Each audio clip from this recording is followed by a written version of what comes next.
Maybe you wake up every morning and check your phone before you even realize how you feel. In just a few minutes, you see negative news, unfinished tasks, images of people succeeding, online messages to answer, and problems to solve. By the end of the day, your brain has been trained hundreds of times to search for the answers to these questions. What is wrong? What is missing? What could go bad? And then you wonder why you don't feel happy. This doesn't mean you are weak or negative. The human brain has a strong evolutionary bias toward information related to danger, conflict, and loss. That ability once helped our ancestors survive. But in modern life, it can cause your mind to spend way too much time reacting to threats that don't require immediate action. The fascinating thing is that your attention is also trainable. Your brain can adapt through a process called neuroplasticity. That means the experiences and behaviors you repeat can physically influence how your neural networks operate. However, rewiring your brain is just a simplified way to put it. The habits we are about to discuss won't flip a magical happiness switch, won't erase every negative emotion, and don't replace medical therapy when it is needed. But they can help you train 3 critical abilities. Spotting the positive instead of only detecting danger, shifting your physical state through movement, and observing your thoughts without immediately being controlled by them. You don't need to force yourself to feel happy all the time. You just need to stop unconsciously practicing unhappiness. In this video, we will explore 3 habits that can help your brain become more flexible in how it handles attention, stress, and emotions. Not overnight, not with a secret hack, but through small, repeated actions. The first habit doesn't ask you to pretend that everything is fine.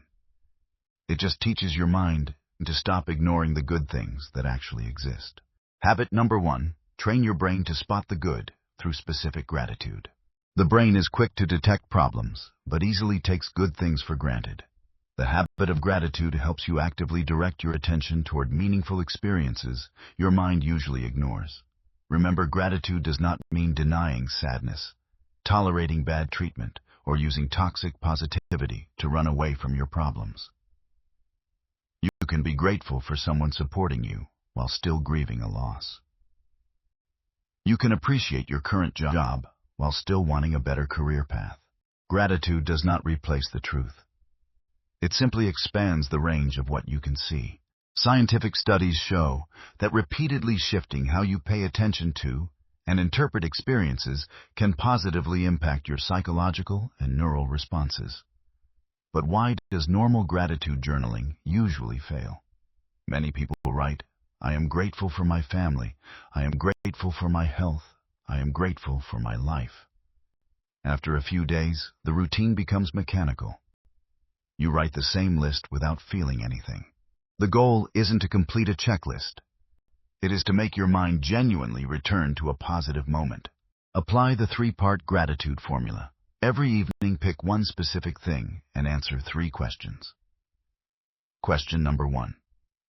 What actually happened? For example, a coworker helped me fix an error in my report. Question number 2. Why did it matter?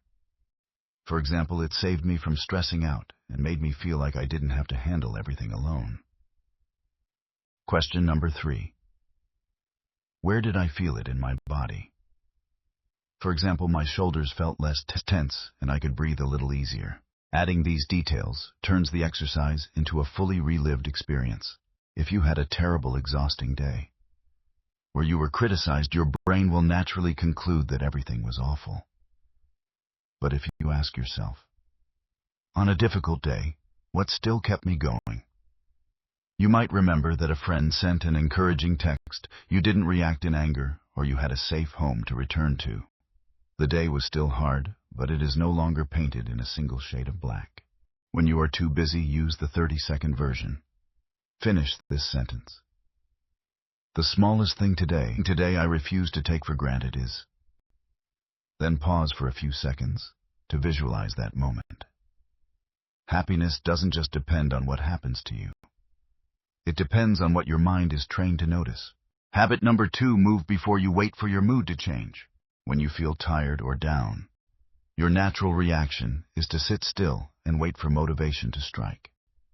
But mood doesn't just live in your thoughts. It lives in your entire body. Scientific research confirms that moderate exercise is linked to an immediate boost in positive emotion while supporting neural connectivity and brain volume over the long run. The impact of movement isn't just about releasing happy hormones. It regulates your stress response, shifts your physical arousal state, improves sleep, and breaks the cycle of physical stagnation.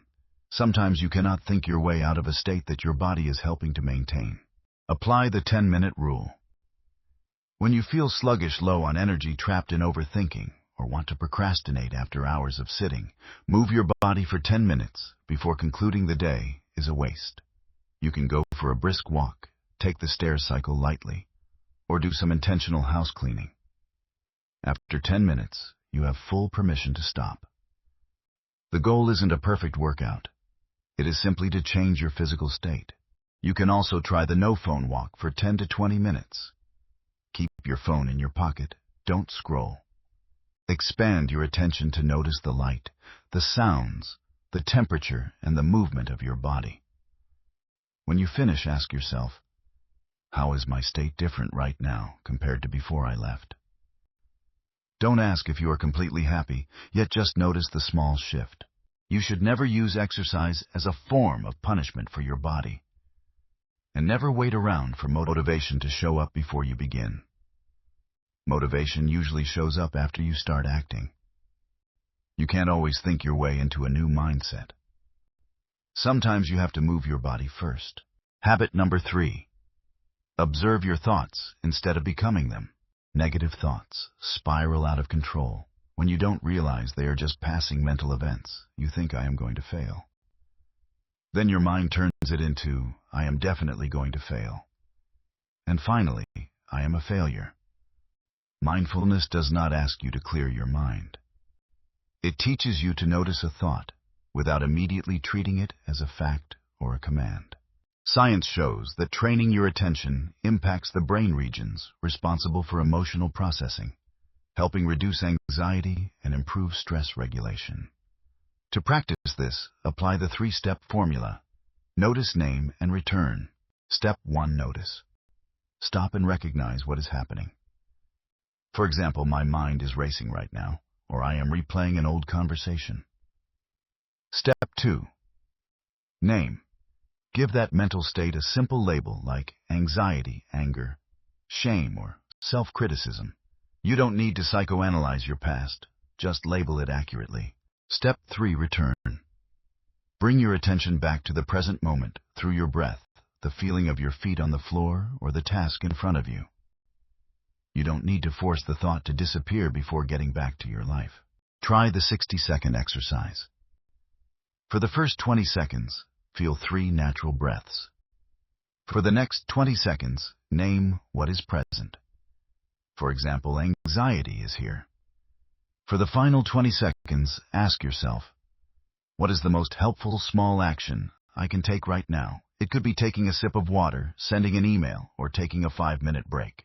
The power of this habit lies in your language. Instead of saying, I am a failure, say, I am having the thought that I am a failure. That second phrase doesn't deny your feelings, but it creates a safe emotional distance. You are no longer the thought. You are the person observing it. This tiny gap gives you the freedom to choose your response instead of reacting on autopilot. You cannot control every thought that pops into your head, but you can train yourself not to obey all of them. When you combine these 3 habits, you build a powerful self-defense system. Gratitude shifts where you place your attention. Movement shifts your physical state. And mindfulness shifts your relationship with your thoughts. They won't erase every hardship, but they drastically upgrade how you face those hardships. Remember, though, true happiness is not toxic positivity. Negative emotions always serve a biological purpose. Sadness might signal a loss or emotional burnout. Anger signals that your boundaries are being crossed. Anxiety signals a risk that requires preparation. The goal isn't to eliminate these feelings, but to feel them, understand the data they provide, and refuse to let them automatically dictate your actions. Happiness isn't about never feeling bad. It is about not letting a temporary emotion define your entire life and identity. To get started, build a simple 10-minute daily routine. Spend the first 3 minutes returning to the present. Put your phone down, feel your breath, and label your emotions. Spend the next 5 minutes moving your body, walk, step in place, or stretch. Spend the final 2 minutes noting the good answer, the question. What is the smallest thing today I refuse to take for granted? On this journey, watch out for common traps.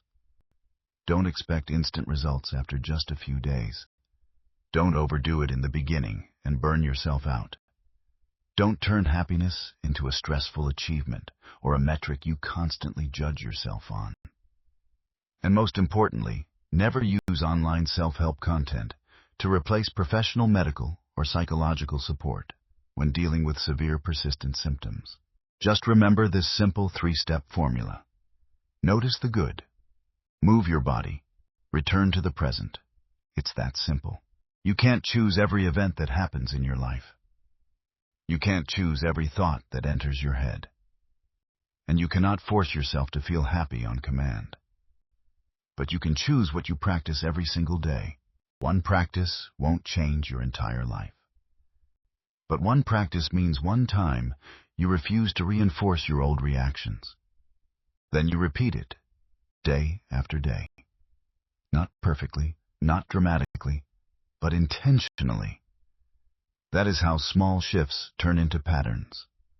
Patterns turn into habits, and habits slowly transform how you experience your life. Not by chasing after happiness, but by building the exact conditions that give happiness a chance to appear. Out of these 3 habits, which one do you need the most right now? Spotting the good, moving your body, or observing your thoughts? Drop the corresponding number in the comments below. Then pick the smallest possible version you can do today. Write down one thing you appreciate. Walk for 10 minutes, or watch your breath for 60 seconds. And if you enjoy simple, practical videos on psychology, brain science, and personal growth, make sure to subscribe. You don't need to force yourself to feel happy. Just practice the habits that help your mind find its way back to it. It's that simple.